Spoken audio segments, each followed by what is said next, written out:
Hey, Shani, you're in good hands. I know, so I've read some of the work that you people have been doing. In fact, I interacted with somebody else also who's part of this Chennai task force.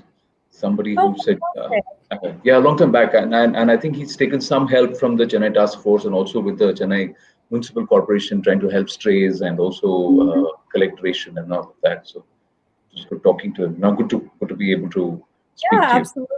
Absolutely. Good. So we'll give it a go now. All right. Well, in times of the pandemic, what you need is compassion, and along with that, kindness. And joining us now is someone who, along with her entire team, has been able to do a little bit in the service of humanity and these trying times, and especially when the Wuhan virus is rampaging across the country, especially Chennai. Ishani Reddy, thank you very much. Thank you for joining us at this point. And from an investment banker turned to a wellness and wellness consultant and a good Samaritan, it's quite a change. How did this come about? And also tell us, how did the Chennai task force come about?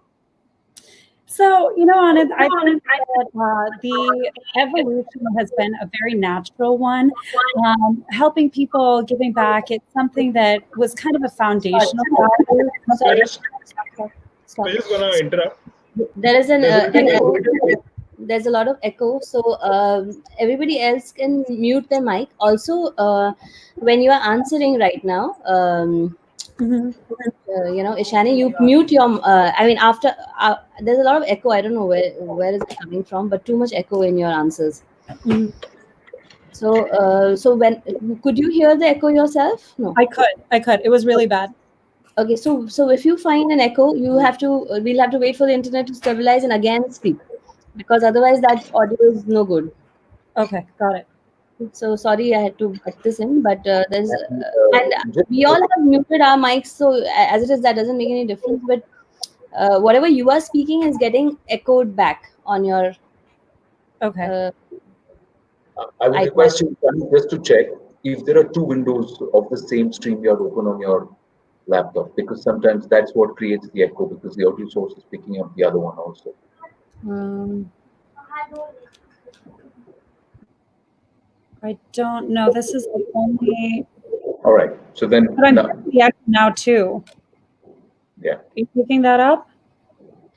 One thing, Shubhankar, Varun, we also ask her to just record on her phone a voice note.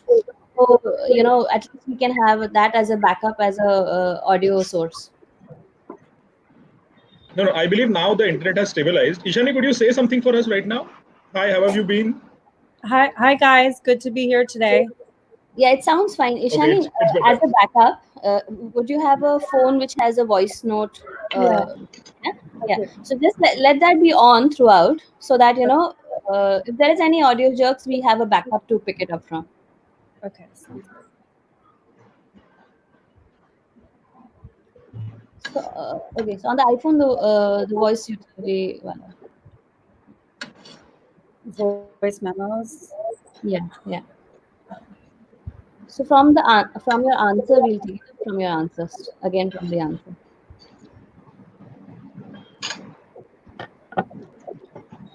Also, one more thing, when Anand was interacting with you and you were trying to answer that, yes, absolutely. Okay, again, that was also having an echo and it was cutting. So, at the end of the interview, if there are any such patches, we'll do it. But right Okay. now, we'll continue with this voice note along with it. Okay. Sounds good. Okay, yeah, yeah. Okay, wait for the split screen and then start for your answer. Okay. Yeah, Vanga, let's go ahead. So let me just prompt you to the answer again, Ishani. So tell us about how did this happen? This entire journey from an investment banker to a wellness consultant and a good Samaritan. How did the Chennai task force come about? So I think that the entire journey has actually been a pretty organic one. I think the concept of giving back, helping people is very foundational. It's something that, my father, as far back as I can remember, always said that if you're not helping people and if you're not giving back, it really doesn't matter how successful you are. And so, summers when we used to come to India for school holidays, one summer I volunteered at a home for mentally disabled women. One summer it was at an orphanage. One summer it was at a hospital in a rural village. And of course, when we went back to school, community service was a really important part of what we did. In fact, the prep school I went to, the motto was non-civi, which means not for oneself. So, I would say that taking it from there to having it be something that took up more of my time was, I would say, an example of synchronicity. When I was working in finance and banking, there were tons of perks to the job, and I worked really, really hard, and I enjoyed it, and I loved it. But there was just, something where the sense of fulfillment, or there was just something kind of missing there. And that's around the same time that wellness entered my life. And I just kind of realized how big of an impact it can have and how much of a sense of empowerment it can give you. So I realized that that's something I could use to help others feel that same sense. So I just went with it, even though it was something totally different, completely foreign. And, I'd spent so much of my life prepping for this career that I now had, but I just went with it. And I think that it was very similar in the case of Chennai Task Force. I was in a situation, I saw what was happening around me. And was I really prepared? I don't know, but I just went for it because it felt like the thing that I needed to be doing. And I just wanted to do it. So tell me, how does the task force work? And I'm given to understand yours is a very small team, but you've been able to coordinate and bring together and pool together a lot of people from various dimensions and verticals and departments to get this going. So tell us a little more. So, Chennai Task Force itself wasn't started as a relief organization or with a mandate, anything similar to what our operations wound up being. It just started because there is an old age home that's very close to my heart. And as COVID became a more real thing, it dawned on me that the residents of that home fell into the most vulnerable category. And, not only that, but the volume of medical supplies it takes to keep that home up and running, the food it takes to feed the residents. If there was going to be any freeze on the movement of resources, it was going to be really tough for the organization to keep running. And so I kind of got to work trying to help them shore up their stores or get prepared or prevention protocols. And it dawned on me that there were probably a lot of other homes that could use that help. And so, I realized that that was indeed true. There were other homes that did need the help. And so I kind of got to work figuring out how to organize what those homes needed. And then there were more homes that were not just for the elderly, other shelters for, HIV positive, for women who had strayed from their homes. And so as the need became more and more visible, I just kind of ramped up in order to actually fulfill that need. And so we started to see that there were people on the streets. And so we tried to find a way that we could provide cooked food to them and distribute in a way that was COVID friendly and wasn't going to, cause anyone any risks. And then when, the Chennai Corporation set up all these crisis shelters and they had an influx of thousands of people, we immediately got in touch with them and we said, how can we help? What can we provide? And so I would say that it was a process that started as simply an idea and a desire to help. And then along the way, I built a small team. And then the Kindness Foundation, which is a fantastic NGO based in Chennai, the founder, Mahima Poder, hopped on board, and she was a great source of, inspiration. And she helped kind of fuel the fire to what I was after and what I was trying to accomplish. And so it just organically grew. And it's something that I never expected to turn into what it turned into. But I think that when you're very clear on what you want and what you'd like to do, and you just follow it and you let it take it where it's meant to take you, you wind up in some pretty unexpected, sometimes great places. So when you partnered with the Kindness Foundation, and I'm sure you got, because of the NGO and Kindness itself and Mahima Poder itself, you got some more shoulders to lean on. But tell me a little bit about this fundraising activity. So what did Chennai Task Force set out as its objectives, and now what is the focus? Is fundraising mainly the focus? Um, So fundraising is something, it's a funny one because remember, I started this thinking that I just wanted to help a few shelters. I was kind of doing it out of pocket. I was doing it with help from, a few family members. And so fundraising was something that wasn't on the purview. It was very secondary to wanting to help. I didn't want to spend my time doing that stuff. I was very clear that I wanted to be helping and I wanted to be in the weeds. Now, as you increase what you want to be able to do, obviously fundraising becomes necessary. And both Mahima and I were of the opinion that if you're fundraising, let's do it in a way that's going to have spillover benefits, that's going to have its own impact. And so, one example of this was that we partnered with this company called Relove Closet, which sells gently used secondhand accessories and clothing. And people donated stuff and they sold it. And then the proceeds went towards our COVID relief. And so it was really great because not only was the fundraising very successful, but there was also this promotion of the concept of sustainability. And it allowed us to kind of access this entirely different demographic than perhaps the people who would have been seeking out COVID relief funds to donate to. Another wonderful, wonderful series that we started is called Kindness All In.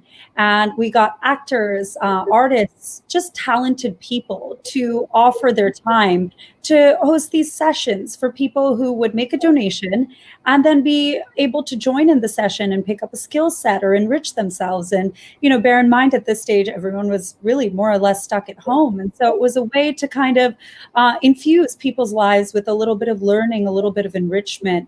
And, we had an actor who did a group short story writing session. We had a really talented photographer do an iPhone photography session, a makeup artist who did a masterclass. So as you can see, it was stuff that was appealing to a variety of different demographics.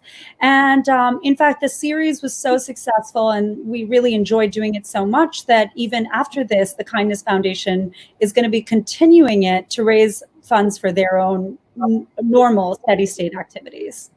that's fantastic. I was about to come to that. Are you going to stop once COVID-19 is under control, or are you going to take this forward? So you've answered that. Let me ask this. It's not been easy. I'm sure it must have come with a lot of challenges and hardships. But there would have been also those moments which would have been very rewarding, and you'd have thought, that should have made you feel, all right, it's all worth it. We're doing something good here. Can you share some of those experiences? Yeah, of course. So I think, my birthday was right in the thick of this. And as anyone who's had a birthday or a celebration or something during this time knows, celebrations aren't really what they were before COVID. Things have changed and things are a little bit different. And I think we've tempered our expectations accordingly. And so I wasn't really expecting it to be a very eventful day. And suddenly I start getting videos from some of the homes that we were helping and videos of residents saying a prayer for me and, voice notes of residents of, some shelters singing happy birthday to me. And I think it was just such a humbling experience. More than, being really excited about it, I just felt so humbled that I had the opportunity to do, what I've done. And it really puts things in perspective. I don't think there could have been any greater gift, right? On any birthday, no celebration could have really topped that. And I think it's, that was a wonderful experience. But on a daily basis, there is this tremendous feeling of gratitude for just being able to touch the lives that we've touched. And again, I really believe that I wasn't prepared to do a lot of the things that I've done over the last few months, but things just really fell into place. And at every stage, we just, reevaluated what we wanted to do and just found a way to make it happen. And I'm just so happy that it worked out. I'm glad it worked out, and it can be quite touching. Or when you think that does it really matter? Do people even care? Do they even appreciate what I'm doing? Do they even realize the extent of the effort that's going on? And then you have these wishes that come your way, and then you realize that you've been able to touch people. It's a very, like you said, it's a very humbling experience, but it also is very elevated. You just feel so much more motivated to do more. But let me Definitely. ask you this. What's the one big lesson for you out of all that's happened over the last, say, 2.5, 3 months? I definitely think that there's a recurring theme in all this for me, which is, I think that in any situation, it's so critically important to act on your convictions and your values. It doesn't matter what seems feasible. It doesn't matter what you feel like you're qualified or not qualified to do. It doesn't matter how much, whether you can make a huge impact or a little bit of an impact. It really doesn't matter. But in any situation, not just a crisis situation, but in any situation, it's just so very important to act on your values and to let those guide you. And, at every step of the way, if you let your values guide you and you live with purpose, then everything else really does fall into place. So you don't need to create a big wave. A ripple is enough to Mhm. have impact. Ishani, fantastic. Thank you so much. Thank you so much for joining us and sharing your thoughts, and keep up the good work. Wish you all Thank the best with the Chennai Task Force and also with the work that you're doing with the Kindness Foundation. Thank you so much. thank you. That was great. And Thanks, Ishani. we'll just have to take a question. Okay. Thanks, Ishani. Thank you. Thank you. Thank you guys so much. Thank you. Take care. Thank you. What do you want to take? All the questions again. We'll have to repeat them. Also, do you have headphones or something? Because the quality was not good at all. Just your quality. I don't have headphones. Just one second. Let me just sort this. Yeah.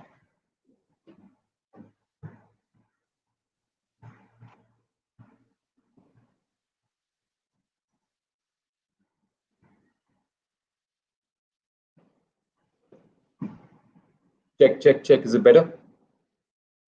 Yes, this is much better. Yeah, yeah. Yeah. Okay. So just the questions, one after the other. Yeah. You can go whenever you're on. Yeah. So Ishani, tell us, from an investment banker to a wellness consultant to a good Samaritan, how did this whole thing happen? And also tell us about the Chennai Task Force.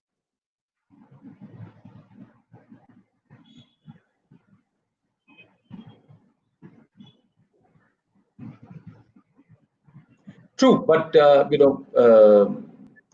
it must not have been a very small team. I'm given to understand that there's not too many people who you work with, but you did bring together a lot of people. So talk us through that process.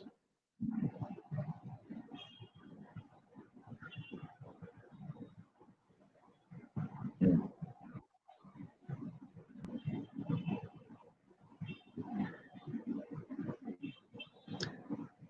Tell us more about this, the effort around fundraising. How did you come about that? And you already said that you want to continue doing what you've been doing.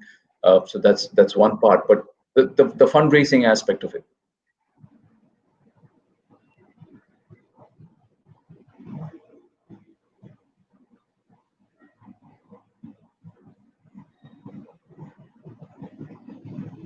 This kind of work is not easy. People don't realize there are a lot of challenges, and every day presents a new challenge. But there are also many, what I like to call the miracle moments, or those rewarding moments when you just feel, yeah, it's all worth it. Can you share some of those with us?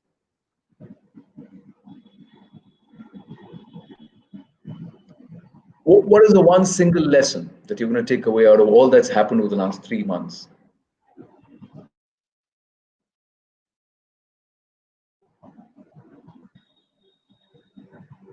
Fantastic, fantastic. I just wish you all the best, and let's hope you continue doing all the work that you're doing with the Chennai Task Force and also with the Kindness Foundation going forward. Thank you so much for talking to us. Wonderful talking to you.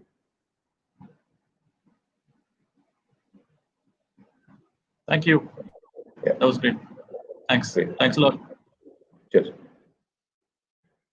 Yep. Okay. See you guys. Bye. See you. Yep.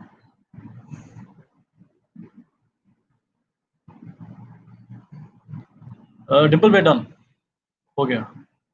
Heard him taking those questions again, but the rest of the interview has to still go on, right? Sorry. Like you took all his questions separately right now in the end again, right? Yes. Yeah. As a second one. So usme there was Yeah. no technical lag or anything, right? No, not at all. No. So okay. So whoever okay.